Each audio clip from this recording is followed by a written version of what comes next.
नमस्कार. दीपक रेगे कथाकथन चॅनलवर तुम्हा सगळ्यांचं मनापासून स्वागत. मित्रांनो, तुम्ही ऐकताय काकडे यांची केळीचे सुकले बाग ही कादंबरी आणि आज ह्या कादंबरीचा शेवटचा अर्थात 11वा भाग. दसरा गेला, दिवाळीचे वेध लागले होते. गावाकडे शेतातल्या बाजरी जोंधळाच्या वेटाळण्या आटोपत आलेल्या होत्या. माझ्या 7 एकर रानातल्या बाजरी आणि जोंधळा हे पीक वेटाळणी वाचून राहिलं होतं. बाकी रानातल्या वेटाळण्या आटोपत आल्यानं त्या रानातली पाखरं वेटळणी न झालेल्या रानातल्या पिकांवर टोळधाडीनं तुटून पडणार होती. दाण्यांचे डोळे कणसातनं टिपणार होती. त्यात आभाळ पाठीवर घेऊन हिंडणारे भिल्ल, रामोशी, फासेपारदी, लमाण, ठाकरं राज्याला वेटाळणी वाचून राहिलेल्या पिकांच्या कणसाची मुंडकी पिरगळून मारणार होती. त्यांचं शिरकाण करणार होती.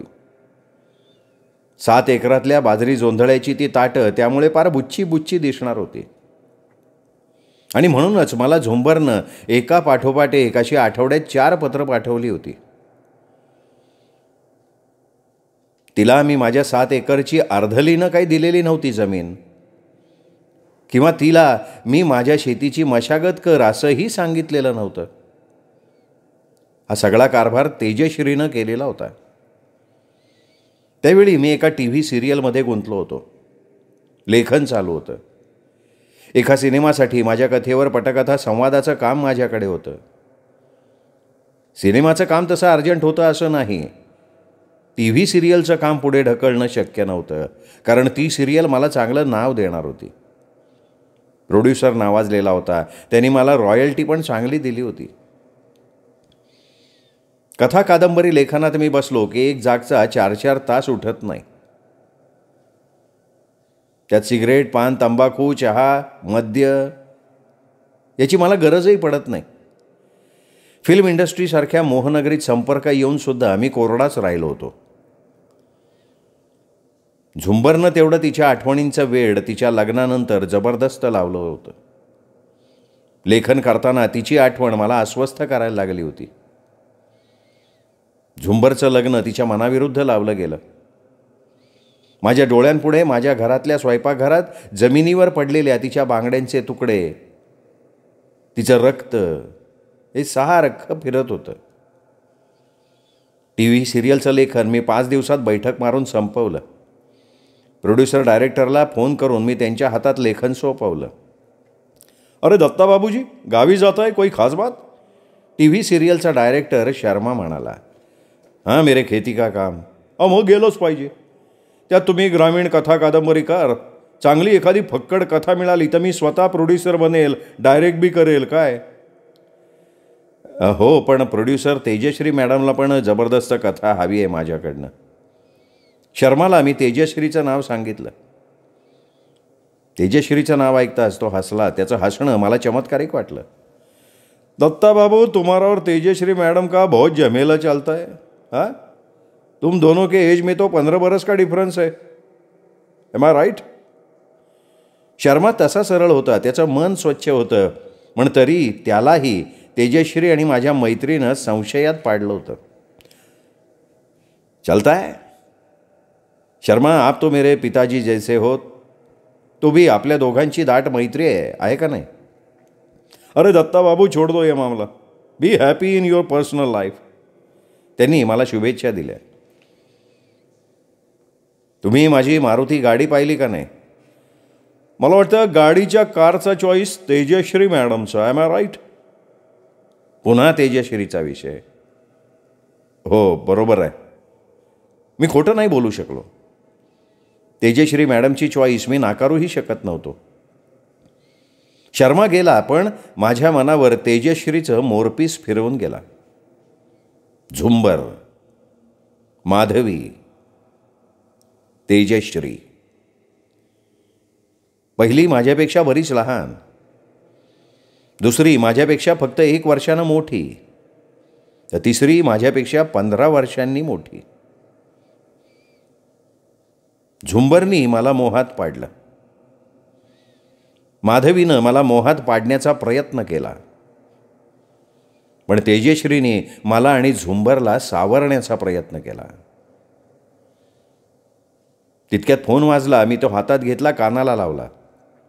मी तेजश्री बोलते आहे. हां बोला की मॅडम. अजून गावी गेला नाही तुम्ही? तुम्हाला 1 ना 2 चांगली 4 पत्रं पाठवली ना झुंबरनं.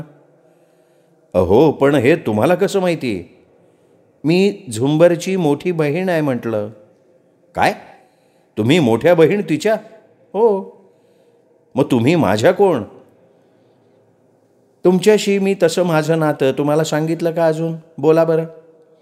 तेजश्रीचा आवाज मला खट्याळ वाटला. खरंच तिचं माझं कुठलं नातं मानायचं मी? माधवीनी माझ्याशी सरळ लगटच केली होती, पण तेजश्रीनं संयमशील अदब ठेवली होती माझ्याबरोबर. मला वाटतं तुम्ही गावी जावं, झुंबरला भेटावं. तुम्ही तिला 2 वर्ष पाहिलेली नाही आहे. तिची डोळे भेट पण झालेली नाही आहे. तिची आणि माझी डोळे भेट. आम्हा दोघांची नजर एकमेकांकडे असायची. एकमेकांना आम्ही आमच्या डोळ्यांनी कितीतरी वेळा पिऊन घेतलेलं होतं. एकमेकांची प्रतिबिंब डोळ्यात साठवून ती काळजात कोरून ठेवली होती. तुमची नवीन मारुती नेताना का माझी मारुती एस्टीम देऊ? नाही नको, माझी साधी मारुती ठीक आहे. तिचा तुम्ही निळा रंग का निवडला ते मला कळलं नाही. ते गावी गेल्यावर कळेल तुम्हाला. ह्या निळ्या रंगाचा अर्थ झुंबर समजावून सांगेल. ऐशी म्हणजे तुम्ही झुंबरशी बरंच बोललेल्या दिसताय. फोन ठेव. तेजश्री मॅडमला तिचे आणि झुंबरचे आणखीन काही संवाद ऐकायचे नव्हते आणि मलाही सांगायचे नव्हते हे स्पष्ट कळत होतं. हो ठीक आहे. मला सुद्धा आणखीन वाहवत जाऊ नये असंच वाटत होतं. गावी जायची तयारी केली. झुंबरसाठी चांगली साडी घेतली. साडी घेताना गोंधळलो. साडी कोणती घ्यावी ते कळेना. 9 वारी घ्यावी का 6 वारी घ्यावी निर्णय होईना. मग ठरवलं दोन्ही प्रकारच्या साड्या घ्यायच्या. झुंबरला काय कुठलीही साडी छानच दिसेल.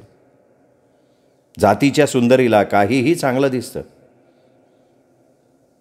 मग मी तिला 2 साड्या आणि चांगले ब्लाऊज पीस घेतले. तिच्या नवऱ्याला काय घ्यावं, कोणते कपडे घ्यावेत, पण त्याच्याविषयी तर काहीच माहीत नव्हती. तो शर्ट पॅन्ट घालतो का धोतर पैरण घालतो? मला त्याच्याविषयी ना आस्था ना प्रेम. ज्याविषयी प्रेम नाही त्याला काय घ्यायचं? चट गेला उडत. त्याला मी काहीच घेतलं नाही. आणि घेण्याचं कारण तरी काय? त्यांनी माझ्या झुंबरला स्वतःच्या बंधनात ठेवली. त्याच्या नावाचा काळा मण्यांचा मंगळसूत्राचा फास तिच्या गळ्यात घातला. झुंबरच्या विचारातच मी मुंबईबाहेर मारुती काढली. पुणे जिल्ह्यातलं जुन्नर तालुक्यातलं पिंपळवंडी हे माझं गाव. कुकडी धरणापासनं 5 किलोमीटर अंतरावर गावाचं ठिकाण. गावाला जायचं म्हणजे व्हाया कल्याण. कल्याण नगर हा नवा राजमार्ग झाल्यानं मुंबईवरनं मला गावी जाणं फार सोयीचं. माळशेज घाट पार केला की ठाणे जिल्ह्याची हद्द मागे पडते, पुणे जिल्ह्याची हद्द सुरू होते. मारुती गाडी नदीच्या डोहात मासळीनं वळणं घेत फिरावं तशी सहजपणे वळणं घेत माळशेज घाट चढून कधी वर आली ते कळलंही नाही. गाडीचा किती स्पीड होता ते मी किलोमीटरच्या काड्याकडे पाहिलंही नाही. झुंबरच्या आठवणींचा काटा मस्तकात चांगला रुतला होता. बाबूजी आलात? झुंबरच्या कौलारू घरापुढे माझी मारुती गाडी उभी राहताच ती उत्कटतेनं आली आणि बोलली, अगं तू अर्जंट अशी एकापाठोपाठ 4 पत्र पाठवलीस ना. बाबूजी किती दिवसांनी भेटताय? भेटायची इच्छा नव्हती. काय? अगं तू असला जीवघेणा सवाल करतेस. बाबूजी आता मी कोण तुम्हाला सवाल करणारी? ते ऐकलं आणि काळजात धारधार कात्रीनं आडवा काप घेतला आहे असंच झालं. बरीच बोललीस की ग. अहो तुम्ही पुस्तकं लिहणारे, सिनेमाचे टीव्हीचे लेखक. आणखीन बाकी काही? मी तडफडत्या शब्दात बोललो. माझ्या बोलण्यातली तडफड तिला समजत होती.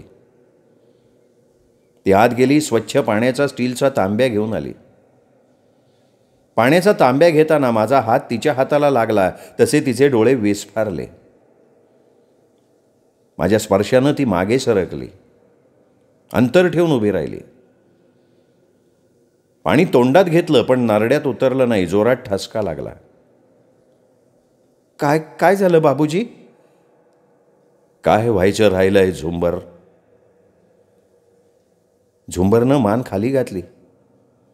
पायाच्या अंगठ्यानं ती खाली माती उकरायला लागली. जणू काही ती माती चिरायला जागा करत होती. बाबूजी, मी पाठवलेली समधी पत्र मिळाली. समधी म्हणजे? अशी किती पत्र पाठवलीस? लग्नासाठी मला हितनं उचलून न्यायच्या आधी मी एक पत्र टाकलं होतं. तू स्वतः पोस्टात टाकलं होतंस का ते? नाही, माधवी मॅडमकडं दिलं होतं. म्हणजे? अगं, त्या माधवीने तर एवढा खेळ केला हे तुला माहिती नाही, आणि तिच्याच हातात तू पत्र दिलं. मला कोंडलं होतं घरात. स्वयंपाकघर बंद होतं. आईनी आणि हिरू मामानी लाथाबुक्क्यांनी मारलं.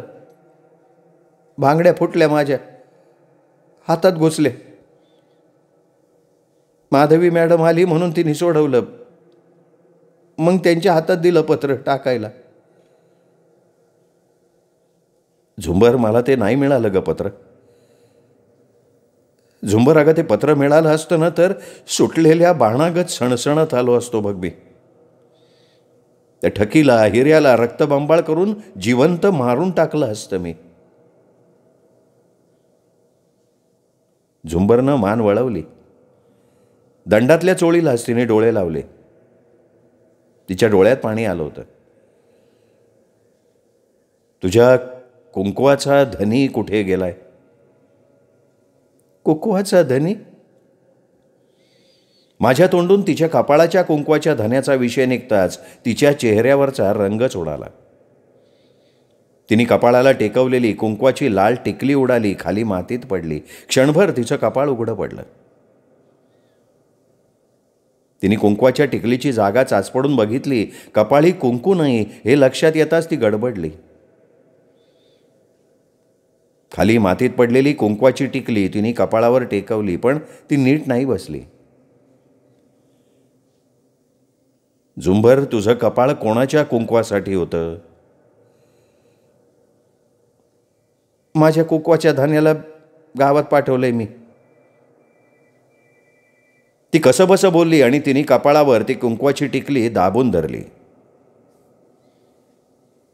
कुंकवाच्या धान्याला गावात कशासाठी पाठवलंय? बाजरी जोंधळ्याच्या पिकांची कापणी करायची. विळ्याला धार लावायला पाठवलंय. घिसाड्याकडे गेलेत. गाड्या माणसांना धारदार विळे दिले की सापासाप पिकांची वेटाळणी होईल ना. ती माझं लक्ष पिकाकडे वेधण्यासाठी बोलली. आणि तुझा संसार कसा चाललाय? मी तिच्या वर्मावर बोट ठेवलं. संसार? हो. मग ती काही सांगणार तोच मागे पावलं वाजली. कोण असावं ते? मी वळून बघितलं. राकट शरीराचा तरुण पुरुष होता तो. ती त्याच्याजवळ गेली. त्याच्या हातातले ते धारदार विळे घ्यायला लागली. तसा तो रागानं तिच्याकडे बघत हातवारे करून खुणेनं विचारायला लागला, हा कोण आहे उपट सुंभ? तिने 7 एकरभर हात फिरवला आणि मी या जमिनीचा मालक असल्याचं सांगितलं. तसं त्यांनी माझ्याकडे बघितलं. त्यांनी मला रामराम श्यामश्याम केला नाही, हात जोडून नमस्कारही केला नाही. मला त्याच्याशी काही देणं घेणं नव्हतं. तिने त्याला हातानं खूण केली, त्यांनीही हाताने खूण केली आणि तो घराकडे दाण दाण पावलं टाकत गेला. त्याच्या पावलात सगळा रानटीपणा होता. तो तुझा नवरा माझ्याशी बोलला नाही. तुम्ही तरी कुठं त्याच्याशी बोलला? मला तिचं बोलणं नवलाईचं वाटलं. तिने माझ्यावर ठपका ठेवावा आणि नवऱ्याची बाजू घ्यावी म्हणजे? झुंबर, खरं सांगू का, तुझं लग्न झालंय असं मी मानतच नाही बघ. बाबूजी, माझं तुझ्यावर मन होतं. सगळं खरं आहे बाबूजी. तुम्ही मला कॉलेज शिकवणार होता, कॉलेजात प्रोफेसरीन करणार होता, म्हणून मी पण जिद्दीनं शिक्षण घेत होते, नाही का? झुंबर, तुझ्या मामाने तुझा घात केला. त्यांनी तुझं लग्न त्याच्या पोराशी करून दिलं. त्याचा पोरगा तरी कसा आहे बघितलं ना आत्ता? म्हणजे बाबूजी, अहो तो मुका आहे, त्याला बोलताच येत नाही. काय म्हणतेस? ते ऐकलं आणि माझ्या पायाला चालताना जोराची ठेच लागली, बोटं दुखावली, वेदनेची झळ मस्तकापर्यंत गेली. झुंबर माझ्या पुढनं कधी निघून गेली ते मला कळलंच नाही. झुंबरला त्या मुक्याशी प्रेमानं बोलता येत असेल? तो मुका तिच्याशी प्रेमाचं कसं बोलत असेल? तिला त्याचं प्रेम आवडत असेल? तो मुका मला त्याच्या त्या राकट देहावरनं रानरेडा वाटला. भरल्या पिकात रानरेड्यानं सुटावं आणि सगळं पीक नासाडून टाकावं, तसा तो नवरा झुंबरच्या सगळ्या सौंदर्यवान देहाला कुस्करून टाकत असेल, तिचा चोळामोळा करून टाकत असेल. आणि झुंबरला आपण शाळा शिकवत होतो, ते हिऱ्याला का आवडत नव्हतं हे आत्ता मला कळलं. ती कॉलेजात गेली तर ती मुक्याशी लग्न करणं शक्यच नव्हतं. आताही ती चांगली SSC होणार होती, पण तिच्या परीक्षेची वाट लागावी, ती कधीच त्या परीक्षेला पुन्हा बसू नये म्हणून परीक्षेच्या वेळी साबाजीला त्या हिऱ्यानं संपवलं. त्यासाठी ठक्कीला भरीला घातलं आणि मग त्यांनी तिच्या तिन्ही पोरींची लग्न केली हे माझ्या लक्षात आलं. 5 आणि 6 नंबरच्या पोरी काळ्या सावळ्या, त्यातली एकही त्यांनी आपल्या तरुण पोरासाठी केली नाही. त्यांनी चांगल्या सुस्वरूप सुंदर अशा झुंबरचा बळी दिला. त्यासाठी झुंबरला त्या मुक्याशी केलेलं लग्न आवडलं नव्हतं, म्हणून खंडोबा मंदिराच्या लग्नमंडपातनं ती लग्नानंतर पळाली होती आणि तिने विहिरीत उडी मारली होती. पाय ओढल्यागत मी माझ्या नव्या फार्महाऊसकडे गेलो. बाजूलाच तिचं कौलारू घर. तिच्या नवऱ्याशी मी खुणा करून काय किंवा हातवारे करून काय बोलण्याचा प्रश्नच नव्हता. त्यांनी माझ्याकडे बघितलंही नाही, त्याच्या लेखी मी कुणीही नव्हतो. माझ्या समोरचं भाकरीचं टोपलं त्यांनी ओढलं. बाजूच्या पडलेल्या ढिगातनं चांगला कांदा निवडून घेतला, डाव्या हातानं गुडघ्यावर धरला आणि उजव्या हाताच्या मुठीचा दणका त्याच्यावर दिला. कांद्याला तो दणका चांगलाच होता, कांदा पार चेपला. त्यातलं पाणी गुडघ्याच्या वाटीवर पसरलं. गुडघा दुखल्यावर त्याच्यावर तेल चोपडावं तसा तो गुडघा ओला वाटत होता. वाटीभर लाल भडक लसणाची चटणी होती, ती वाटीच त्यांनी आपल्याकडे ओढली आणि तसाच तो भाकरी खायला बसला. तो जन्माचा भुकेला होता असं त्याच्या बाका खाण्यावरनं वाटत होतं. कुत्र्याला कोरडी भाकर दिसताच जिभेवरनं तोंडाबाहेर लाळ सांडते. त्या भाकरीवर तुटून पडताना बाकी जग त्याला माहीत नसतं, तसाच झुंबरचा नवरा भाकरी कांदा मिरचीवर तुटून पडताना वाटत होता. तो भला मोठा कांदा आणि ती वाटीभर मिरची त्याला अपुरी पडणार हे त्याच्या खाण्यावरनं दिसत होतं. बाजूला असलेलं कालवणाचं पातेलं त्यांनी सकाळीच न्याहारीला खाली करून टाकलं होतं. बोंबलाच्या कालवणाचं पातेलं त्यांनी तोंडाला लावून संपवून टाकलं होतं. आता दुपारच्याला त्याला कालवण खायला नव्हतं, म्हणून तो कांदा आणि मिरचीचा गोळा पोटात ढकलत होता. बाजूला पाण्याची चरबी होती, ती त्यांनी तोंडाला लावली आणि घटाघटा पाणी प्यायला. पाणी प्यायल्यावर तो तसा जागेवरच आडवा झाला. डोक्याकडे त्यांनी हात लांबवले, खाली पायाच्या तांगड्या लांबवल्या. मी झुंबरकडे बघितलं, तिचा चेहरा पार केविलवाणा झाला होता. बकासूर दिसतोय हा खाण्यात आणि झोपण्यात. मी तिला म्हणालो, तुम्हाला जेवायचं असेल ना, बघ तुला जमत असेल तर. या माझ्या घरात जेवण करते, अंडे आणते आणि चपात्या करते. फार्म हाऊसमध्ये चल ना मग. नाही नाही नको, ती सावध होत म्हणाली. का? अगं फार्म हाऊसला काय झालं? पूर्वी तर तू माझ्याच घरात स्वयंपाक करायचीस ना. ती काहीच बोलली नाही. ठीक आहे, तुला माझ्या फार्म हाऊसमध्ये स्वयंपाक करायचा नसेल तर मी गावात जातो, माधवीकडनं जेवून येतो. माधवीचं नाव ऐकताच तिने माझ्याकडे बघितलं. तिचे डोळे रुंदावले होते, डोळे मोठे झाले होते. बघता बघता तिचे ते डोळे पाण्यानं भिजले. पापणी मिटताच डोळ्यातलं पाणी कातरलं गेलं. गालावरनं ते टप टप खाली पडलं. आमच्या दोघांचं ते बोलणं चाललेलं असताना तिच्या नवऱ्याचा घोरण्याचा आवाज यायला लागला. पोटभर खाणं आणि ढाराढूर झोपणं हेच त्याचं जग दिसत होतं. मी कापणी करायला माणसं आणते माळावरनं, तिथं शेतमजुरांची पालं पडलीत. ठीक आहे, जा तू. मी ब्रेड आणि बिस्किटं आणली आहेत. त्यात मला तेजश्रीनं जेवणाचा डबा पण सकाळीच आणून दिला आहे गाडीत. झुंबरनं हू कचू नाही केलं. ती घराबाहेर चपला घालून बाहेर पडेल असं मला वाटलं, पण तिच्या पायात काहीच नव्हतं. ती निघाली अनवाणी पावलांनी. 2-4 पावलं जाताच बांधावरती अगं आई ग करून ओरडली. मी धावत गेलो. ती खाली बसली होती. बाभळीचा काटा तिच्या पायाच्या टाचेत रोतला होता. तिने तो काढण्याचा प्रयत्न केला, पण तिला तो काढता येईना. मीच तो पायातला काटा जोर लावून बाहेर काढला. तो रक्ताची उसळी घेऊन बाहेर पडला.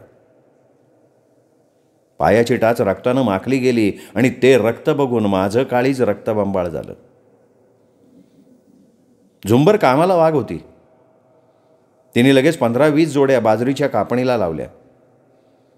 तिने उन्हातानात त्या मजुरांबरोबर वेळा घेऊन कापणी करावी हे मला आवडलं नाही. तिने माझ्याबरोबर झाडाखाली बसून त्या सगळ्या 15-20 जोड्यांवर लक्ष ठेवावं असं मला वाटत होतं. पण ती तिच्या मुक्या नवऱ्याबरोबर कापणी करण्यासाठी निघाली तेव्हा मी तिला हटकलं. झुंबर, तू कापणी करणार? होय. अगं, तुझ्या नवऱ्याबरोबर का कष्ट करतेयस? अहो, मी तुमच्याबरोबर झाडाखाली सावलीला बसले तर नवऱ्याला काय वाटेल माझ्या? अगं, मुका तर आहे तो. मुका असला तरी माणूस आहे तो. ती बोलली आणि नवऱ्या शेजारी तिने बाजरीच्या कापणीचं पात धरलं. तिच्या हातातला धारदार वेळा सपसप चालायला लागला. बाजरीचं पीक आडवं करायला लागला. तिचा नवरा शरीरानं नुसता आडवा तिडवा होता, पण त्याच्यात कामाचा उरक नव्हता. मध्येच तो बसायचा. तंबाखूचा अख्खा बटवा तळहातावर खाली करायचा. तंबाखूत चुना मिसळून तंबाखू मळत बसायचा. टाईमपास करायचा. मग तंबाखू तोंडात टाकून तो आळसात कापणी करायला लागायचा. झुंबर स्वतःच्या कापणीची पात पूर्ण करून नवऱ्याची मागे राहिलेली पात पण काढायची. त्याचं काम ती उपसायची. 3 दिवस मी 7 एकरातल्या बांधावर बसून बाजरीची सगळी कापणी बघितली. 4थ्या दिवशी झुंबरनं गडी माणसांकडनं बाजरीच्या आळशा बांधल्या, त्याचे घोडे उभे केले. मग तिने गुडवारणी केली. चांगल्या 5 दणदणीत बाजरीच्या पिकाच्या सुड्या उभ्या केल्या. एका रांगेत तिने सुड्यांची 5 मंदिरं उभी केली. 7 एकरातली बाजरी जोंधण्याची कापणी संपली. सगळं वावर मोकळं झालं. त्यात मोघड घातला की गहू हरभरा पेरता येणार होता. वावराला ओल होती. ते काम लगेच करायला झुंबर घेणार होती, पण तिचा नवरा कामानं आंबला होता, थकला होता. कष्ट त्याच्या रक्तातच नव्हते. आरामचं खाणं त्याला माहिती. आ करून तो झुंबरपुढे हात पसरायला लागला तेव्हा ती त्याला समजवायला लागली. तसा तो चिडला. त्याने तिच्या आंबाड्यालाच हात घातला. तिला उलटी पाडून तो तिच्या कंबरड्यात लाथ घालणार तर मी कमरेला हात घालून त्याला धरला. त्याला मागे ओढला. सुटका झालेली झुंबर आपले सुटलेले केस बांधत म्हणाली, त्याला दारूला पैसे पाहिजे. कसे पैसे देऊ त्याला? याला नीट राहायला शिकवायचं तर हा दारू पिऊन जनावर व्हायला बघतोय. मी त्याच्या हातात 50 रुपये टेकवले. चांगल्या 10-10च्या 5 नोटा. त्या नोटा हातात परत त्यांनी आसमानात उडी घेतली आणि करत गावाकडे पळाला. आता त्याला झुंबरची पर्वा नव्हती. तिला तो धूप घालणार नव्हता. रात्री कितीतरी उशिरापर्यंत झुंबर हातभट्टीची दारू ढोसून पडलेल्या नवऱ्याच्या उशाजवळ बसली होती. मध्यरात्र उलटल्यावर मी आलो. आकाशातली चंद्रकोर बघितली. झुंबरच्या कौलारू घराचं दार लोटलं. झुंबर सावध झाली. आपण ज्याच्या नावाचं कुंकू लावतोय त्याला आपल्या मुक्या नवऱ्याला आपली फिकीर नाही याची जाणीव तिला होती. आभाळ ढगाळून आलं. काळ्या ढगानाड चंद्रकोर गेली. कौलारू घरातली चंद्रकोर बाहेर आली. बाबूजी, तिचा आवाज कापरा होता. हां बोल. मला वाटलंच होतं तुम्ही येणार. कौलारू घराचं दार लोटण्यासाठी येणार. माझ्यासाठी तू घराच्या दाराला आतनं कडी घातली नाहीस हे खरं मानू मी? ती बोलली नाही. कौलारू घर आणि फार्म हाऊसपासून 20-25 पावलांवर असलेल्या मोठ्या आंब्याच्या झाडाच्या आड ती उभी राहिली. मला भेटण्यासाठी तर झुंबर आंब्याच्या मोठ्या झाडाकडे आली नसेल. झुंबर, अगं मी तुझ्याशी लग्न करणार होतो. तुला मी प्रोफेसरीण करणार होतो. बाबूजी, आता विषय संपला तो. तुझी इच्छा असेल तर काय? तू तुझ्या रानटी जंगली मुक्याला सोडून टाकू शकतेस, समजलं? म्हणजे कायद्यानं काडीमोड घ्यायचा, घटस्फोट घ्यायचा. तुला सुख नाही ना या नवऱ्याकडनं? या जनावराकडनं काय मिळतं आहे तुला? बाबूजी, तो एक मुका जीव. पण मी आहे ना. कसा घटस्फोट घेऊ? आणि घटस्फोट घेऊन तुमच्याबरोबर कशी राहू?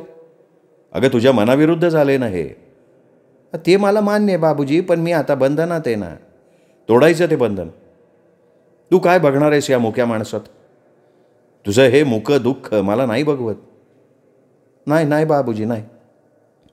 माया कपाळी साठवाईना अक्षर लिवलं मुक्या दुःखाचं.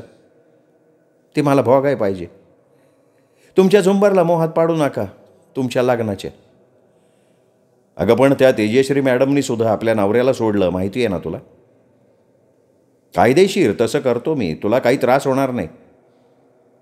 हे बघ, मी सांगीन तसं तू ऐकायचं. वकिलाच्या कागदपत्रांवर सह्या करायच्या.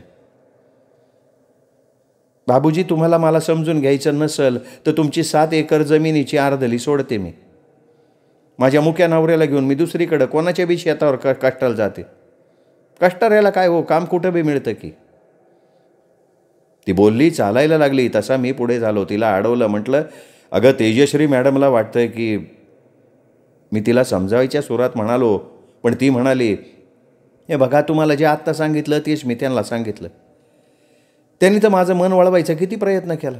त्यांना सांगितलं मी की तुम्ही शिक्षण घेतलेल्या मोठ्या घरचे आहे. मी अडाणी शेतमजूर बापाची पोर आहे. आणि मला एवढं कळतं, माझं ज्याच्याशी लगीन लागलं तो माझ्या कुकवाचा धनी. अगं पण बाबूजी, मला समजा आठवतो मागचं. या 7 एकरात आपण नदीवरनं लिफ्ट इरिगेशन करणार होतो. कुकडी कॅनॉलचं पाणी लिफ्टनं आणणार होतो. नदीचं पाणी, कॅनॉलचं पाणी, 2 योजनेचं पाणी पाईपनं शेतावर आल्यावर काय? तुला केळबन फार आवडतं ना? वै की केळबनात मीच पाणी भरणार असं म्हणले होते. मला सगळी केळीची लागवड हवी होती. झुंबर, तुझी ती केळबनाची आवड मी पूर्ण करेन. तू आता मुक्याला घटस्फोट द्यायला तयार हो. तू नुसती नोटीस दे घटस्फोटाची. मी लगेच या 7 एकरात नदी आणि कुकडीच्या कॅनॉलच्या लिफ्ट इरिगेशनचं काम करून टाकतो. 2 महिन्यात पाईपलाईन टाकून पाणी उडवतो. मग केळीची लागवड करतो. तू पाणी भरायचंस केळीच्या बागेत. तुमचं खरं आहे. तुम्ही माझं या केळीच्या बागेचं स्वप्न नाही विसरला, पण आता त्या केळबागेचं काय एवढं? का? 7 एकरात तुम्ही केळीचं बाग जरी केलं तरी ते सुकलं आहे असंच तुम्हाला वाटेल बाबूजी. मी 7 एकरात नदीचं पाणी पाईपलाईननं करून आणलं. कुकडी कॅनॉलचं पाणी पाईपलाईन करून आणलं. आणि ह्या 2 पाईपलाईनच्या मुबलक पाण्याखाली केळीची बाग केली तर ती चांगली हिरवीगार होईल. लहान रोपाचं चांगलं पुढे केळीचे खांब तारुण्यातल्या मांडीसारखे रसरशीत दिसतील. केळींना कमळं येतील. ती केळफुलं नजरेत भरतील. पण ह्या केळीच्या बागेकडे बघून मला काय वाटेल? माझ्या मनात त्या दुःखी भावगीताच्या ओळी आल्या. केळीचे सुकले बाग, आसुनिया पाणी कोमेजली कवळी पान, आसुनिया निगराणी कशी लागली आग, जळती जसे वारे कुठेतरी पेटला वणवा भडके वन सारे. केळीचे सुकले बाग. झुंबर हीच माझी केळीची बाग. तिचं सुकलेपण मला सहन होत नव्हतं. झुंबर, ती जाग्यावर थांबली. बाबूजी, तुम्ही माधवी मॅडमशी लग्न करा, सुखी व्हाल. नाही, ते शक्य नाही आहे. अहो, तेजश्री मॅडमला पण तसंच वाटतं. तुला खरंच असं वाटतं की माधवीशी लग्न केलं तर तू सुखी होशील, मी सुखी होईन. झुंबर आबोल झाली. सुन्नपणे काहीही न बोलता आपल्या घरात गेली. तिने दाराची कडी घातल्याचा आवाजही मी ऐकला. मी एकटाच बाहेर होतो. फार्महाऊसकडे आलो. दार उघडं होतं. आत गेलो तर आगपेटीची काडी ओढली गेली. कंदील लावला गेला. कोण आहे? मी तेजश्री आणि ही माधवी. कंदिलाच्या उजेडात मी माधवीला सुद्धा बघितलं. तेजश्री मॅडम, तुम्ही? हो. झुंबर आणि तुमचं प्रेम बघितलं मी. माधवीला सुद्धा दाखवलं. माधवीशी मी लग्न करावं असं झुंबरला तुम्ही का सांगितलं? माधवी माझ्या भावाची मुलगी आहे. ऐशी म्हणजे साहेबराव पुणेकर वकील ते तुमचे बंधू? हो. म्हणून तर मी तुमच्यातल्या लेखकाला एवढं जवळ करण्याचा प्रयत्न केला. माधवीनं तुमच्यावरचं प्रेम मला सांगितलं. मग मी तुम्हाला फिल्म प्रोड्युसर म्हणून जवळ केलं. त्यात साहेबराव दादांनी पण मला सांगितलं की लेखक हातचा जाऊ देऊ नकोस, माधवीशी त्यांनी लग्न करायलाच हवं. माझ्यापुढे मागचा सगळा पट उलगडत गेला. झुंबरवरनं मला त्यावेळी साहेबराव पुणेकर वकिलांनी सुनावलं होतंच ते आठवायला लागलं. त्याचवेळी फार्महाऊसमध्ये वाड्याची तुडुंब लाट आली आणि तो कंदील विझला. माझ्या डोळ्यापुढे गच्च काळोख दाटून आला. मी बाहेर आलो. त्या कौलारू घरापुढे उभा राहिलो. त्या कौलारू घरातनं झुंबरच्या मुक्या दुःखाचे हुंदके माझ्या कानावर येत होते. मला ते हुंदके सहन होणारे नव्हते. माझ्या केळीच्या बागेचं हे सुकणं माझ्या जीवाची तडफड करत राहणार होतं. तडफड करत राहणार होतं. मित्रांनो, द स काकडे लिखित केळीचे सुकले बाग ही कादंबरी इथेच संपली. मला नक्की खात्री आहे कादंबरी तुम्हाला आवडली असेल. त्यामुळे अजूनही चॅनल सबस्क्राईब करायचं राहिलं असेल तर प्लीज चॅनल सबस्क्राईब करा. पुन्हा भेटूयात वेगळ्या लेखकाच्या वेगळ्या कादंबरीसह. तोपर्यंत नमस्कार मित्रहो.